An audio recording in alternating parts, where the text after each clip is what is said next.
नमस्कार दोस्तों, आप सभी का स्वागत है राज एग्जाम अड्डा में। और आज की क्लास में हम जीके और जीएस के महत्वपूर्ण क्वेश्चनों पर डिस्कस करने वाले हैं और हर एक क्वेश्चन को विस्तारपूर्वक पढ़ा जाएगा और बताया जाएगा। सबसे पहला हमारा जो क्वेश्चन है, वन्य जीव संरक्षण अधिनियम कब लागू हुआ? तो वन्य जीव संरक्षण अधिनियम हमारा जो लागू होता है भाई 1972 में इसको लागू किया गया। वन्य जीव संरक्षण अधिनियम में संशोधन कब किया गया भाई? तो 2002 में वन्य जीव संरक्षण अधिनियम में संशोधन किया गया। इसी प्रकार से जल प्रदूषण नियंत्रण अधिनियम कब लागू किया गया भाई? तो जल वाला जो लागू किया गया हमारा 1974 में। कब लागू किया गया? 1974 में। वायु प्रदूषण नियंत्रण अधिनियम कब लागू किया गया? तो 1981 में भाई वायु प्रदूषण नियंत्रण अधिनियम लागू किया गया। पर्यावरण अधिनियम 1986 में लागू किया जाता है और जैव विविधता अधिनियम 2002 में लागू किया जाता है। इसी प्रकार से राष्ट्रीय हरित प्राधिकरण अधिनियम 2010 में लागू किया जाता है। तो इतने फैक्ट हमें इस क्वेश्चन से याद रखने हैं, जहां से एग्जाम में क्वेश्चन बनने की पूरी संभावना रहती है। अगले क्वेश्चन की ओर चलते हैं। अगला क्वेश्चन हमारा है, भारतीय रिजर्व बैंक अधिनियम 1934 की किस धारा के अनुसार बैंक को सभी मूल्य वर्गों के बैंक नोट जारी करने का पूर्ण अधिकार प्राप्त है? तो कौन सी धारा है भाई? वो धारा 22 है। आरबीआई एक्ट कब आया था? तो आरबीआई एक्ट जो आया था हमारा 1934 में आया था भाई। क्या आया था 1934 में? आरबीआई एक्ट आया था। अगले क्वेश्चन की ओर चलेंगे। अगला क्वेश्चन हमारा है, पहला आईसीसी महिला क्रिकेट विश्व कप किस वर्ष में आयोजित किया गया? तो कब आयोजित किया जाता है भाई? तो 1973 में इसका आयोजन किया जाता है। और फाइनल में कौन कौन सी टीमें आपस में भिड़ती हैं? तो ऑस्ट्रेलिया और इंग्लैंड फाइनल में पहुंचते हैं, जिसमें इंग्लैंड की विजय होती है और ऑस्ट्रेलिया क्या होता है, इसमें हार जाता है।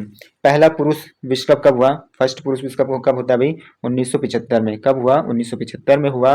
और भैया इसका आयोजन कहाँ पर हुआ था? इसका तो आयोजन इंग्लैंड में हुआ था और इसमें वेस्ट इंडीज जीता था। इसी प्रकार से बात रखेंगे कि सेकंड सेकंड जो आईसीसी महिला क्रिकेट विश्व कप हुआ वो कहाँ पर हुआ था भाई? कब हुआ था? सॉरी, 1978 में हुआ। और कहाँ पर हुआ था भाई? भारत में हुआ था।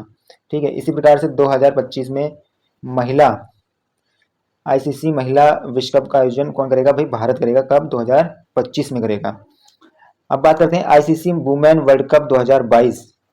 भैया कौन जीता इसमें? तो ऑस्ट्रेलिया जीता। उप विजेता कौन रहा भाई? इंग्लैंड इसमें उप विजेता रहा है। और इसका आयोजन कौन करता है? तो इसका आयोजन भाई न्यूजीलैंड के द्वारा किया जाता है।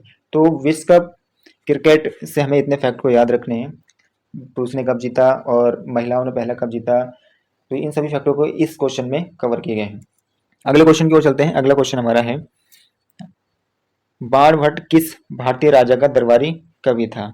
तो भैया किस राजा के दरबारी कवि थे ये? तो हर्षवर्धन के थे। किनके थे भाई? हर्षवर्धन के दरबारी कवि थे। तो हर्षवर्धन किस वंश से थे? तो वर्धन वंश से थे। ठीक है। वर्धन वंश के संस्थापक कौन थे? पुष्पभूति वर्धन वंश के क्या थे भैया? संस्थापक थे। ठीक है। कौन थे वर्धन वंश के संस्थापक? पुष्पभूति थे। ठीक है। अब वर्धन वंश की राजधानी कहाँ थी पहले? तो हरियाणा, सॉरी, थानेश्वर में थी। और थानेश्वर कहाँ पड़ता था भाई? हरियाणा में। उसके बाद इन्होंने भैया राजधानी क्या बनाई? कन्नौज, जो कि कन्नौज कहाँ पड़ता है? यूपी में। ठीक है। हर्षवर्धन भैया गद्दी पर कब बैठे थे? तो 606 से लेकर 647 तक ये गद्दी पर बैठे और 16 साल की वर्ष की आयु में भैया ये गद्दी पर बैठे थे। इनका जन्म कब हुआ था? तो 590 में। ठीक है। हर्षवर्धन का जन्म कब हुआ था भाई? 590 में इनका जन्म हुआ था। माता कौन थी? तो यशोमती इनकी माता का नाम था। और पिता कौन थे? तो प्रभाकर वर्धन इनके पिता थे। बहन की बात की जाए तो राजश्री इनकी बहन थी और भाई राज्यवर्धन इनकी भाई थे। ठीक है। बाणभट्ट के द्वारा हर्षचरित और कादम्बरी को भैया लिखा गया था। किसके द्वारा हर्षचरित और कादम्बरी को लिखा गया था? तो बाणभट्ट के द्वारा लिखा गया था। हर्षवर्धन के समय भैया ह्वेनसांग आया था। ठीक है। और भैया कहाँ से आया था? वो चीन से आया था। कब आया था? तो 630 में। और भैया कब तक रहा? 645 तक रहा। लगभग 15 वर्षों तक ये यहाँ पर रहा। ठीक है। इसे यात्रियों का राजकुमार कहा जाता है। और इसकी एक बुक थी सियुकी। ठीक है। सियुकी बुक किसके द्वारा लिखी गई थी? तो ह्वेनसांग के द्वारा लिखी गई थी। हरिसेन किसका दरबारी था? तो समुद्रगुप्त का हरिसेन क्या था भैया? दरबारी था। ठीक है। यहाँ से इतने फैक्टों को आपको याद रखना है। अगले क्वेश्चन की ओर चलते हैं। अगला हमारा क्वेश्चन है, किस राष्ट्र ने पुरुषों की हॉकी में अधिकतम ओलंपिक स्वर्ण पदक जीते थे भैया? पुरुषों की हॉकी में अधिकतम ओलंपिक स्वर्ण पदक किसने जीते? तो भारत ने जीते। किसने जीते भाई? भारत ने जीते। कितनी बार जीते? तो 8 बार जीते। पहला जो जीता था 1928 में, इन्होंने पहला क्या जीता था भाई? स्वर्ण पदक जीता था। किसमें? ओलंपिक में। और भैया कहाँ पर हुआ था? तो एम्स एम्स टीम में हुआ था जो ओलंपिक, और जिसमें नीदरलैंड को इन्होंने हराया था भैया। और इसमें इन्होंने गोल्ड मेडल जीता था। फिर 1932 में, उसके बाद 1936 में, फिर 1948 में जीते हैं। आज़ादी के बाद पहला ओलंपिक स्वर्ण पदक जीता था इन्होंने। और इसके कप्तान कब कौन थे भाई? 1948 में। पहला कब जीतते हैं देखो, 1928 में जीतते हैं पहला, फिर 1932 में जीतते हैं, फिर उसके बाद 1936 में जीतते हैं, और आज़ादी के बाद पहला 1948 में जीतते हैं। 1948 में कप्तान कौन थे भाई? तो किशन लाल जो कप्तान थे इंडिया के, और इन्होंने किसको हराया था? तो इंग्लैंड को हराया था। उसके बाद 1952 में, कब भाई? 1952 में, फिर उसके बाद 1956 में, और फिर उसके बाद 1964 में भाई ओलंपिक स्वर्ण पदक जीतते हैं। फिर 1980 में ओलंपिक स्वर्ण पदक को जीतते हैं। 1980 में भैया कहाँ पर हुआ था? तो मॉस्को में हुआ था। ठीक है।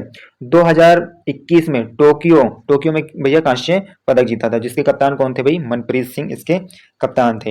हॉकी विश्व कप भैया फर्स्ट टाइम भैया 1971 में जो कि हुआ, और ये कहाँ पर हुआ था? तो भाई बार्सिलोना में हुआ था भाई। और ये इसमें कौन जीता? तो इसमें पाकिस्तान भाई विजय रहा। कौन विजय रहा भाई? पाकिस्तान। भारत हॉकी विश्व कप कितनी बार जीता? तो भारत हॉकी विश्व कप मात्र एक बार जीता। और कब जीता? 1975 में जीता था। किस किस के मध्य ये फाइनल हुआ था? तो पाकिस्तान और इंडिया के मध्य हुआ, और जिसमें इंडिया भाई हॉकी विश्व कप को इन्होंने जीता। कब जीता? 1975 में।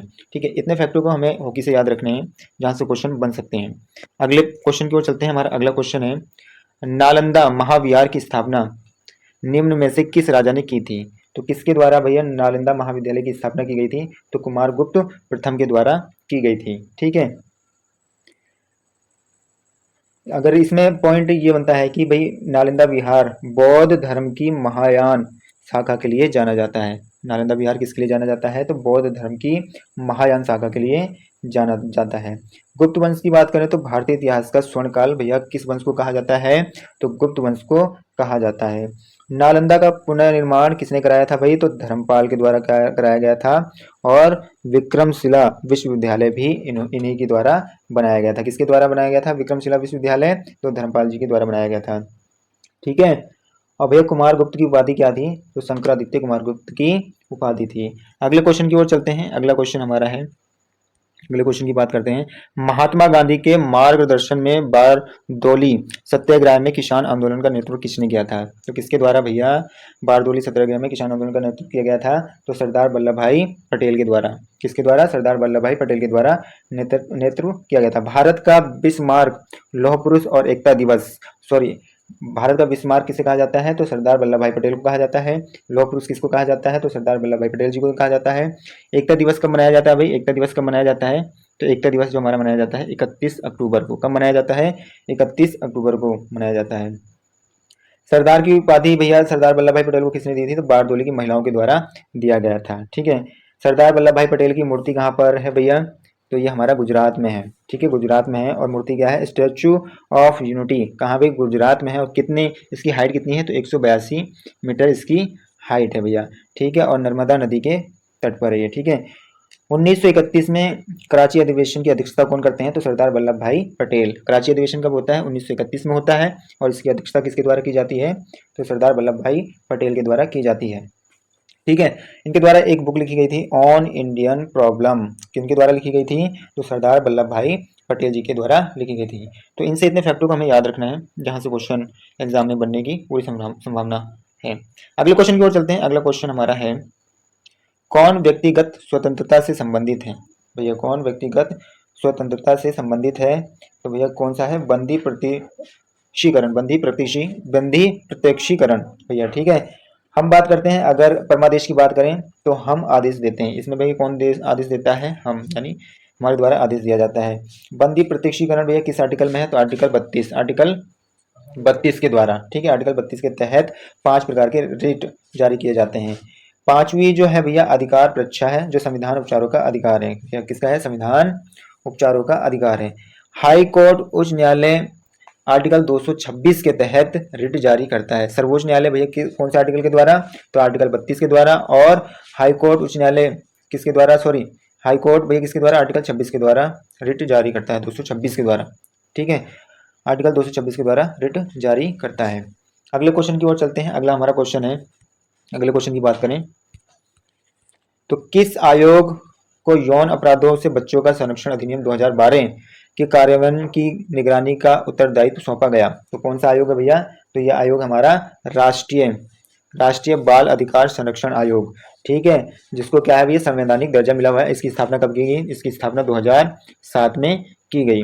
इसी प्रकार से इसके अध्यक्ष कौन होते हैं भाई? इस समय इसके पहले अध्यक्ष कौन थे? शांता सिंह इसके पहले अध्यक्ष थे। और इसके लिए अधिनियम भैया कब लाया गया? तो 2005 में इसके लिए अधिनियम लाया गया। कब लाया गया? 2005 में अधिनियम लाया गया। राष्ट्रीय महिला आयोग की स्थापना कब की गई? तो इसकी स्थापना 1992 में। कब की जाती है भैया?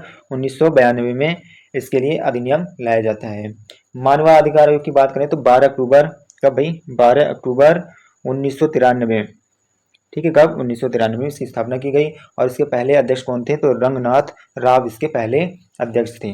अगले क्वेश्चन की ओर चलते हैं। अगला क्वेश्चन हमारा है, राज्य विधान परिषद बनाने या समाप्त करने का अधिकार किसके पास होता है? तो किसके पास होता है भैया? तो ये भारत की संसद के पास होता है। किस आर्टिकल के द्वारा? तो आर्टिकल 169 के द्वारा इनके पास ये अधिकार है कि राज्य विधान परिषद बनाने या समाप्त करने का। ठीक है, कौन सा अधिकार है? राज्य विधान परिषद बनाने या समाप्त करने का। ठीक है भैया, राज्य विधान परिषद कुल कितने राज्यों में है? तो 6 राज्यों में है। कितने राज्यों में भैया ये? तो 6 राज्यों में। कौन कौन से? उत्तराखंड में है एक, तो महाराष्ट्र में है भाई, और कहाँ पर है? आंध्र प्रदेश में है। उसके बाद बात करें तो तेलंगाना में है, और जी बिहार में है, और किसमें है भैया? कर्नाटक। ठीक है भैया, कर्नाटक। तो 6 राज्यों में राज्य विधान परिषद है। ठीक है, अगले क्वेश्चन की ओर चलते हैं। अगला क्वेश्चन हमारा है, महानदी बेसिन में बना कौन सा बांध बाढ़ नियंत्रण के साथ जल संरक्षण को समाहित करता है? तो कौन सा भैया? हीराकुंड बांध है। कौन सा बांध है? हीराकुंड बांध है। टिहरी बांध की बात करें तो टिहरी बांध कहाँ है भैया? तो टिहरी बांध हमारा कहाँ है? उत्तराखंड में है। ठीक है, उत्तराखंड टिहरी गढ़वाल पड़ता है, जो कि टिहरी गढ़वाल में है भी टिहरी बांध। और भागीरथी नदी कौन सी नदी पर है? तो भागीरथी नदी पर है। ठीक है, भाखड़ा नागल बांध की बात करें तो बांध की बात करें तो ये कौन सी नदी पर है? तो सतलज नदी पर है। कौन सी नदी पर है? सतलज नदी पर है। नागार्जुन सागर बांध की बात करें तो ये कौन सी नदी पर है भैया? कृष्णा नदी पर है। कौन सी नदी पर है? कृष्णा नदी पर है। अगले क्वेश्चन की ओर चलते हैं। अगला क्वेश्चन हमारा है, भारत के संविधान का कौन सा अनुच्छेद व्यक्तिगत संपत्ति के लिए सुरक्षा प्रदान करता है? तो कौन सा आर्टिकल है भाई? आर्टिकल 300A है। ठीक है, आर्टिकल कौन सा भैया? आर्टिकल 300A है। भाग की बात करें तो कौन से भाग में रखा गया है? तो 12 भाग में रखा गया है। संविधान संशोधन कौन सा हुआ? तो 44वां संविधान संशोधन होता है। और कब? 1978 में। इसको क्या बना दिया गया भैया? कानूनी विधिक अधिकार में इसको रखा गया है। किसको? संपत्ति के अधिकार को। ठीक है, अगर आर्टिकल 108 की बात करें, आर्टिकल अनुच्छेद 108 की बात करें तो राष्ट्रपति साधारण विधेयक पर संयुक्त अधिवेशन बुला सकता है। किस आर्टिकल के द्वारा? तो आर्टिकल 108 के द्वारा राष्ट्रपति क्या कर सकता है? साधारण विधेयक पर संयुक्त अधिवेशन बुला सकता है। अगले क्वेश्चन की ओर चलते हैं। अगला क्वेश्चन हमारा है, किस राज्य की विधानसभा में हाल ही में समान नागरिकता संहिता विरोध में एक प्रस्ताव पास किया गया? तो कौन सा राज्य है भाई? वो राज्य हमारा कौन सा है? केरल राज्य है। कौन सा राज्य है भाई? केरल राज्य है। और इसको पहली दफा कहाँ पर लागू किया गया था? तो पहली दफा जो लागू किया गया था फर्स्ट टाइम, तो गोवा राज्य में लागू किया गया था। ठीक है, और भैया समान नागरिकता संहिता आर्टिकल कौन सा आर्टिकल में है? तो आर्टिकल 44 में। कौन सा आर्टिकल में है? 44वां आर्टिकल में है। और भैया राज्य नीति निर्देशक तत्व में आते हैं। और भाग 4 किसके भैया? भाग 4 में रखा गया है। और जो कि राज्य के नीति निर्देशक तत्व कहाँ से लिए गए हैं? तो आयरलैंड के संविधान से लिए गए हैं। अगले क्वेश्चन की ओर चलते हैं। अगला क्वेश्चन हमारा है, किस आंदोलन के प्रभाव में आकर बिहार के लोगों ने चौकीदारी कर देने से इनकार कर दिया था? तो कौन सा आंदोलन था भैया? सविनय अवज्ञा आंदोलन था। ठीक है, कौन सा आंदोलन था ये? सविनय अवज्ञा आंदोलन था। और कब हुआ था ये भाई? तो 1930 में ये आंदोलन हुआ था। भारत छोड़ो आंदोलन कब होता है? 1942 में हमारा भारत छोड़ो आंदोलन होता है। असहयोग आंदोलन कब होता है? तो असहयोग आंदोलन हमारा 1920 में होता है। बंगाल विभाजन कब हुआ? तो बंगाल विभाजन हमारा 1905 में हुआ। तो इसका आंसर क्या हो गया भैया? सविनय अवज्ञा आंदोलन। अगले क्वेश्चन की ओर चलते हैं। अगला क्वेश्चन हमारा है, मानव अधिकार परिषद किस वर्ष में गठित किया गया था? तो कब भैया गठित किया गया था ये मानव अधिकार? तो 15 मार्च 2006। ठीक है, 15 मार्च 2006 में गठित किया गया था। ठीक है, बनाई गई। मानव अधिकार दिवस कब मनाया जाता है भैया? तो मानव अधिकार दिवस जो मनाया जाता है हमारा 10 दिसंबर को मनाया जाता है। कब मनाया जाता है भाई? 10 दिसंबर को मनाया जाता है। अगले क्वेश्चन की ओर चलते हैं। अगला क्वेश्चन हमारा है, भारत में कितने केंद्रीय गुप्तचर प्रशिक्षण विद्यालय हैं? तो कितने विद्यालय हैं भाई? तो 5 विद्यालय हैं। और 5वां कौन सा है भैया? 5वां कहाँ पर है? तो दमही जिले में, जो कि अजमेर राजस्थान में है 5वां हमारा। तो भारत में कितने केंद्रीय गुप्तचर प्रशिक्षण केंद्र हैं? तो 5 हैं। ठीक है, एक क्वेश्चन यह है कि भारतीय संविधान की 8वीं अनुसूची में उल्लेखित आधिकारिक भाषाओं में से नहीं है। तो भैया ये संथाली या संस्कृत या कश्मीरी, ठीक है। तो फारसी भाषा जो है कि 8वीं सूची में उल्लेखित नहीं किया गया है, ठीक है। मूल संविधान में कितने भाषाएं थी? तो मूल संविधान में हमारे 14 भाषाएं थी, ठीक है। और भाषाओं को किस 15वीं भाषा के रूप में कौन सी भाषा वही ली गई थी? तो हमारी सिंधी भाषा थी, और जो कि 21वां हमारा संविधान संशोधन 1967 में होता है, और सिंधी भाषा को 15वीं भाषा के रूप में संविधान में शामिल किया जाता है। भाषाओं को किस अनुसूची में रखा गया है? तो 8वीं अनुसूची में भाषाओं को रखा गया है। 71वां संविधान संशोधन 1942 में होता है, जिसमें नेपाली, मणिपुरी और कोंकणी भाषाओं को शामिल किया जाता है। 92वां संविधान संशोधन 2003 में होता है, और जिसमें भैया कौन कौन सी भाषाएं जोड़ी जाती हैं? बोडो, डोगरी, संथाली और मैथिली भाषाओं को शामिल किया जाता है। अगर आपको आज की क्लास अच्छी लगी हो तो लाइक, शेयर एंड सब्सक्राइब करना ना भूलें।